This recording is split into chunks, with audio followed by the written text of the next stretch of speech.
babe. She also designed, like, the art for her first album.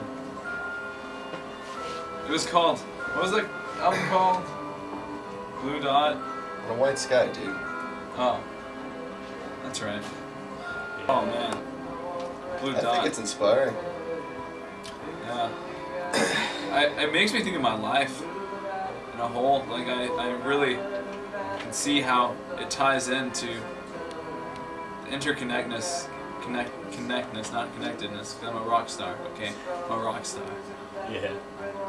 But, yeah, it makes me think of how everything's kind of one, and we're all really that blue dot.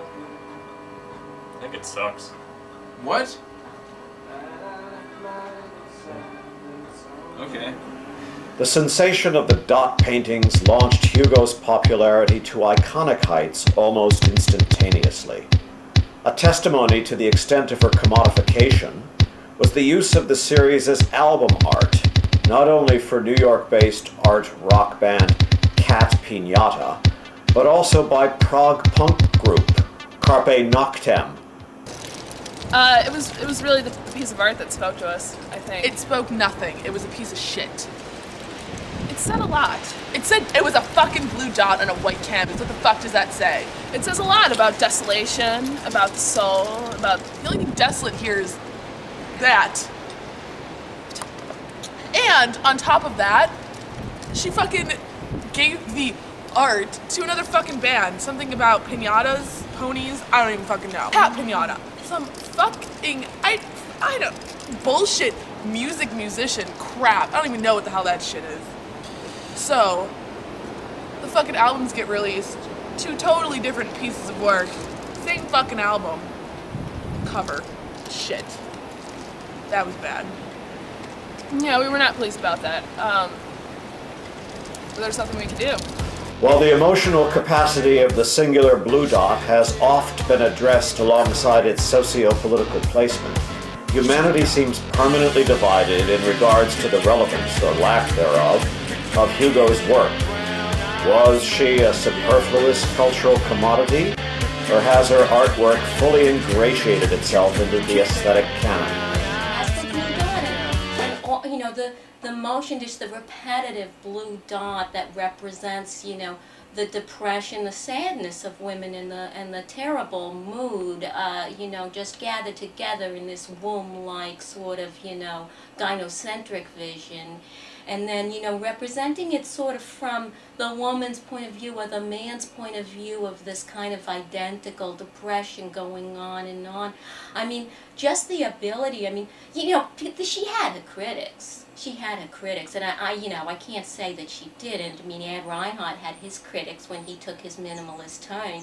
But it was really more like, I don't know, I think the critics were all wrong. Her critics, including former classmate and noted video artist Emile, are often quickest to tackle Hugo's color palette as a negative, citing it as a pretentious delving into a standardized, nihilistic nothing. Artists, and like, I love blue, and like, blue is like the key to your destiny, and we would just look around the room and be like, this girl is totally full of fucking shit. Like, who cares about fucking blue, okay? Cerulean was where it's at, alright? That was the best crayon in the box, not blue. She needs to go over a fucking blue, okay? Like, really. What is so brilliant about the work of Sisley Hugo is that she has eliminated the red. That's right, it's only the blue. It's infinite recession. Dots going on infinitely, receding back infinitely, not since the 60s with the work of Yves Klein. And of course, I am thinking of Yves Klein blue, the patented blue color that Yves Klein developed. I think it's time for another patented blue color. Now we will have Sisley Hugo blue, the color of the new millennium. She'd worked in three-dimensional art before she got into painting. She had really some interesting things where she was developing her work, again with the gendered themes and the depression and the, you know, the woman's love of chocolate, like where she did, you know, Condom Tree, you know, the one that was in the Meshach Taylor Gallery. where she had the condoms that were filled with blue M&Ms. They were hanging from a tree like leaves. It was so moving, and it had that kind of, you know, life force, that kind of, you know, womanly force coming up, and yet, you know, the man, of course, with the sort of phallic, you know, symbol, but the flaccid penis hanging down with a woman's depression inside. It was so meaningful. It was so, it meant a lot to me. And I'm not sure that I don't prefer that earlier work. But then she got into this minimalist stage, and that really opened up a lot of things for a lot of women artists and a lot of critics like myself.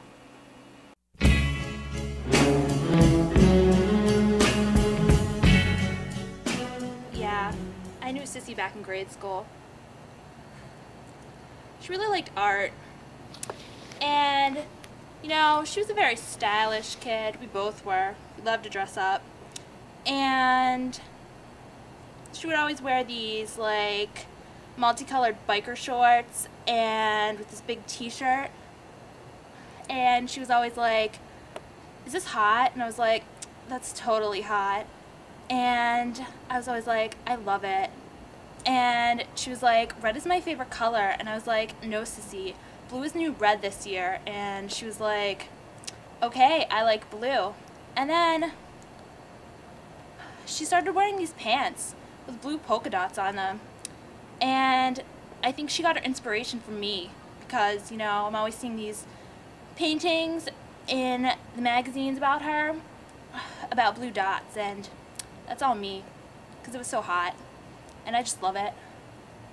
Of course, there's an obsessional quality with her work, this repetition of the form, continually doing and redoing this same idea. And of course, so the dot has had this profound impact on the way that we look at a lot of contemporary issues. So Sisley is well within this large canon of dot makers, especially this idea of obsessional dot makers, somebody, of course, like Seurat. Now, there's also the question of the deterioration of the paint. If you look at something like the Sistine Chapel, the colors fade. If you look at something like the Mona Lisa, the colors fade. And if you look at something like the blue on the white, the canvas and the paint itself has begun to fade. So there are some theorists that say that the original blue dot wasn't blue, but it was in fact more of kind of a purple, fuchsia, magenta mix, and that over time, the time being accelerated by the paint medium that she was using deliberately, the colors have changed. And in fact, when she took the paint from the can, she would paint it fuchsia, but by the time the air from the paint had sort of mixed together with the canvas, the thing had become blue. But of course, there's many different shades of blue. Many people have only seen these paintings